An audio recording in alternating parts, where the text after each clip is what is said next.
All right, guys, we are back with Level Up number 2. We are headed to losers finals today, uh, and that's going to be Whast'n versus AXI ROE. And I'm here today, Silent Shiro, with my co-commentator, Corona Beer. That is me indeed. We are getting into our losers bracket here. Best of three, so a little bit of difference, and only 2 wins needed instead of three. And I believe we're starting on Splat Zone's Mako Mart. Going back to Mako Mart. Sarah, going back to our roots, the destination for all of those Japanese scrims, and most of the high level American ones too, man. The Splat Zone's Mako, classic Mart, everybody knows it. And we're gonna see what these teams can do. I want to see if Whast'n brings it out. Was it them? Was it their team with the Tri Slosher that we just saw not too long ago? Because if they bring that out, that would be awesome. I believe either way, Hayden, I believe, plays on the side of Axis Rogue, plays Tri-Slosher, so we'll at least see one. I'm not sure about the other ones, but I know one. Man. Between that and the ballpoint difference, bro, we're gonna see, I think, a grand total of, I'm gonna guess 7. Let's say 7 Inkjets are coming to this map mode right now in this match. 7 of them. If we don't see 7, we riot. I mean, I guess. No, I'm just playing around. That being said, this has been an Inkjet heavy tournament, but you can't deny it. It's a good special, bro. I feel especially on these smaller maps, a weapon that has Inkjet to burn is gonna make a pretty good difference. Indeed, and I mean, ballpoint just seems really good right now. Can I be real honest with you? Ballpoint just seems. You could be incredibly honest, bro. You I'm might as gonna be well real just be dead honest. honest. I'm gonna be real honest. Nobody should play Octobrush here. Is that an honest opinion? That's a hot take, bro. It's a Honestly, hot I take. think we need to see an Octobrush here, bro. Where is Spider-Man, bro? Bring it back, Spider Squid, bro. We need Well, I to mean, see if you him. want Spider Squid, I mean that'd be the sword. They need the sword. Oh, there you go. Stamper could make a nice Stamper, difference. yeah. Just saying, we're not seeing a lot of flank behinds, bro. I want to see more of them. There was that great flank last match, but that's not the You match want we're a here to flank? see today. You want to flank? You gotta make the maps better. And here we are talking about the maps again. You see how we did that? That was like an episode of Chain Reaction. 4 conversations, and now we're talking about Splatoon 3 maps yet again. But instead of talking about the maps, maybe we can talk about our competitors. AXI ROE has been in the losers bracket since they lost to Elongate back in, I believe it was round 3. And they lost, to Elongate. Elongate's going on to victory here, and we're going to see if they're going to get their chance at revenge in the winners finals. But first, they have to take on Whast'n. But their momentum has gone pretty good. They 2-0'd Inked, and they 2-0'd the Orca Balestra. And Whast'n has kind of been on not a shaky road, but their matches have been, 2-1, and then 3-2, and then 2-0 to Elongate, then to the reverse sweep from Elongate. Their mental state has got to be waning just a little bit. I want to see if they can hold out, because I feel like that's really the difference over a lower level team. But I guess we're going to find out. Yeah, honestly speaking here, if I'm making a prediction in chat right now, if we had a prediction set up and everything, I really think that AXI ROE has come from a high and beating Orca Ballista 2-0 and Inked 2-0 to the fact that while they did get 3-0, they did put up a great fight against Elongate. Honestly, I think AXI ROE is potentially the better team in general right now. Again, they got to play the game here, but that's just commentator's curse going into effect. Yeah. Agreed, man.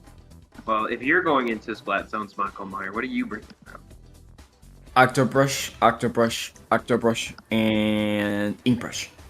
Yes, Inkbrush. But real talk, honestly speaking, if I had to make a comp of meta, it would probably be Zap, Point, Ballpoint, Splat Lane, probably a Splash, and then maybe a V-Shot or a T-Tech. Get shooters and Ballpoint. Yep, that's what I would do. Got it. I've written it down here. I want to see just how many of those we see come on these 2 comps. I assume you might see 3 because I think Hayden's gonna play try or somebody's gonna play try, or True. uh, not Stamper but Wiper. So Traffic is a good one when it comes to zones, Mako, I gotta say. Well, the teams are here. We're going to see what they bring. So T-Tech, Zap, so that's 2 on that side, and then I guess I said Splash, Ballpoint, and Zap, so that's 3. So 5 out of 8. Access Row did bring the try on their side, though. Good call from Hayden, even with the Ninja Squid coming in, too. And then GG Whast'n is just sticking to their comp for this map mode, along with the Splash coming out for the crab when they need it. Yeah, for sure. They first get it here on the side of GG Whast'n. I had to take a second glance there, and 2 down now on Access Row, really putting up the pressure. Zen with a nice crab and a questionable special here as 2 went down on the side of Access Row, and they're just trying to get back in. I'm not sure if they needed to whale that early, but the Tactical is in the middle of nowhere too. Weird. Yeah, I'm not entirely sure what's going on with the Access Row specials. I gotta say, I've seen them cycle through all 4 of them now. Oh wow, nice slag kill. Goodness, great pick though. Agreed. And they're finally in control of the game here. A couple of them are juiced up and ready to go. Tri-Slosher just kind of sharking out the Plat, managing to get a kill on the Ballpoint. That's 2 down on Whast'n, and they're holding forward at this point. It looks like just kind of keeping a heavy position, heavy hand over Whast'n, not letting them back in. Indeed, here 3 down, so the zone should go back. That is right the problem with moving up so forward, man. Is like when your team goes down, you give up a lot of crap. In the amount of time it takes you to come back up, the other team can build up specials and they can get back in there. Just like that Trizuka. My man is over there in the corner. I don't think he's going to escape. That's a Tri-Slosher down right there, man. Like, goodbye, Private Ryan. We are not saving you. I wouldn't want to save him anyway. Anyway, sorry, my bad. 45 remaining on the clock. Boom, bomb. Oh my god, unfortunate. He just got pincered by just one player. Oh the my bomb god. And the shot, bro. Just painted out his way of escape. Unfortunate. I think bro really was excited to see Oppenheimer there because, wow, that was pretty immediate there. But 28 seconds left on the clock. Hayden trying to give an inkjet here, and I'm going to be real honest with you. You're kind of missing, buddy. Hayden, you're a good guy, but please hit your shots. And I said hit your shots, and he got the Ballpoint, but 2v2 here as one is respawning on the side. They're going to get this. Here it is. They got to put the penalty, and that's Ballpoint down 2 times in a row. Gotta say, that was a real nail biter. GG Whast'n was looking to wrap that match up, and not quite what they wanted to happen there. Access ROE, if we're not wrapping anything up, it might as well be Christmas Day. We're unwrapping everything. The match is not over until we say it's over. Great little flank going on there. Managed to shark his way to a couple of kills. Trizuka thinks he's going to take him out, but not quite.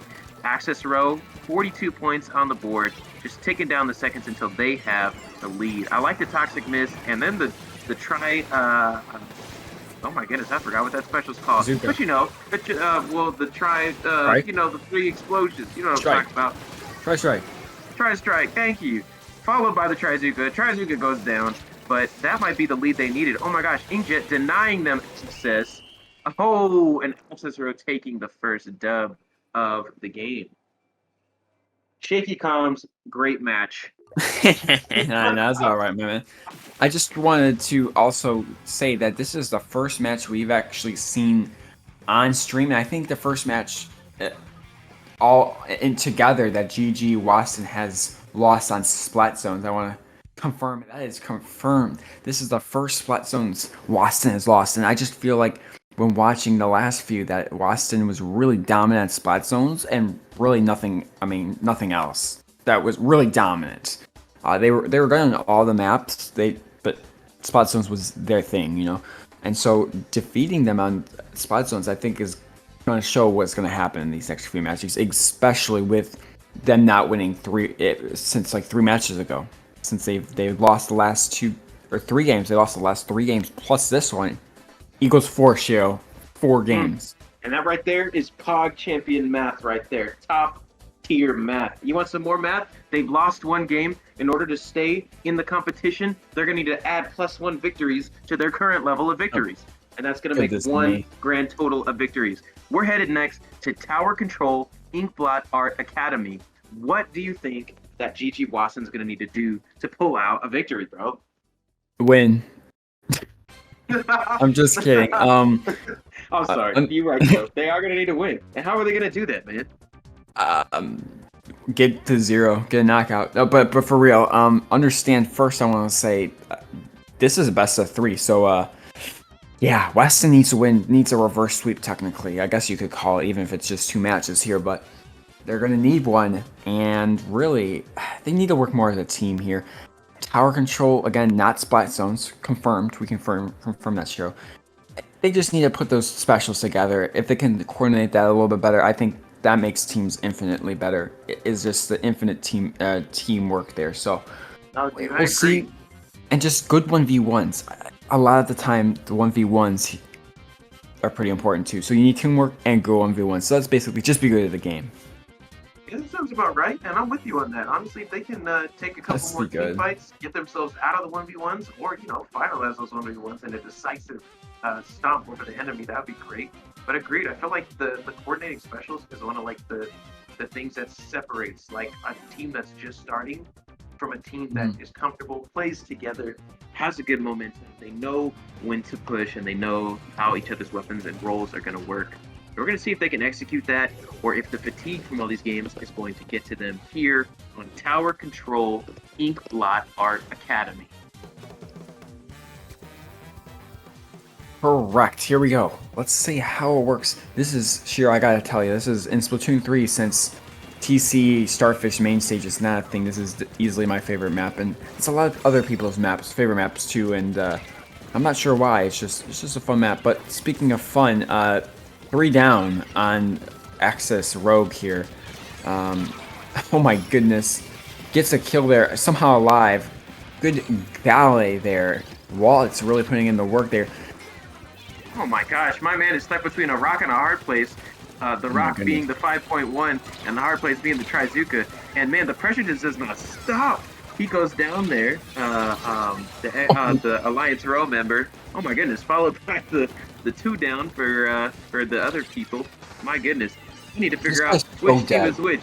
Give me a second. Okay, we got Alliance ROE as the yellow, and we got GG Whast'n at the blue. So in case you were wondering, all you spectators out there, now that you could see it very clearly, but now that we all know what we're looking at, we see that Alliance ROE is taking some heavy losses there, but they managed to get 3 down on Whast'n and push the tower back into mid.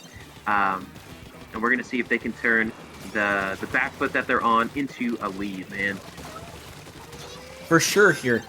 3 down though on the side of AXI ROE. So GG Whast'n is doing a good job at what they do best. Really punishing their opponents here, but 2 down. As I say that, down, bro. As I say that, holy golly. It's not making much of a difference for them. I'm sure it's going to count when it comes to that Slosher just missed 3 times because of He really did, man. I was going to say, it's really interesting to see, oh wow, they brought a Slosher into this game. But did they really? Is that Slosher going to make a large difference? Only time is going to tell, man. Slosher makes a difference on tower control. You know how it is. Slosher plus tower equals difference. But how big is the difference, man? Correct. Here we go. Nothing really happening besides a lot of action here. Sure, whatever I say, nothing's really happening. That's when the action begins. That's when the action I was thinking the same thing, bro. So I just gotta, you know what, guys? Happening. If we get another match here, I mean, obviously we'll have our grand final. So even if AXI ROE does win here, we'll still get some action here. Great job to AXI ROE, by the way, on the splat bomb control from the splatter shot. Managed my to go, oh my gosh. gosh, bro. Oh my goodness. Oh, He's just on a tear, bro. Look out, bro. Access Rose finally making this push due to the splat bomb contribution there, man. Unfortunate for GG Whast'n, their member down there in the middle. Saw the bomb last second, tried to squid roll out, couldn't make it. Another splat bomb, expertly placed, bro. My man must have taken AP Calculus. He knows exactly where to place these things. Is he a physics major? no, he's a computer science major, but either way, 39 is bigger or is a better number than 55 in the game of Splatoon 3. So here we go. I actually wanted to mention that I believe it was Saucy Boy and Wallets there who went right next to each other and was so aggressive with the T-Tech and the Gale and just dominated there. So 21 and they're gonna keep going because well they kill 3 of them and they're gonna find the last guy. I think that's the game. Dude, no, I'm in Oh, agreement. I cursed it. I cursed well, it. maybe you can uncurse it here. Just like They're gonna lose. Boom, they got did, it. bro. They did it. And just like that, they've taken the 2-0 victory over GG Whast'n. Whast'n's been pushed out of the competition, but GG's to them. They've done a great job. If I'm not mistaken, this secures Whast'n a third place placement across the entire tournament. Yes, no? I can confirm that. Good job on third place to Whast'n. GG Whast'n. By no means was that an unfortunate presentation of their skill. I got to say, they did a good job considering we pretty much watched their entire winner's journey. But man, good job to Access Road there. There was a couple things I did want to mention there before we take a quick break. Man, that was an incredible display by the 52. When we saw him push in, launches his 5.1 at the ballpoint says, oh, I got to get out of here. Weave, backs up, right? And then the 52 says, well, you know what, man? I might just be a calculus physics major too. Watch this. Takes the wall, places it right there in the corner, jumps the gap over the uninkable section, and he's pushing up on the ramp now, right into GG Whast'n's base. And he says, you know what, man? We're gonna, you and me, 1v1 right now. Let's have a little chat. And so he's keeping the ballpoint at bay. Meanwhile, they're pushing tower. They got a tacticooler, just, refreshing themselves while the tower's getting pushed. And bro, honestly, man, that 52, that was just great gameplay. I don't know what else to say. I was impressed. I haven't seen stuff like that before. I don't play on that level, so I was awesome to get to see. Awesome indeed, but we will be heading to a break here just in a quick second, and we'll be right back with our grand finals.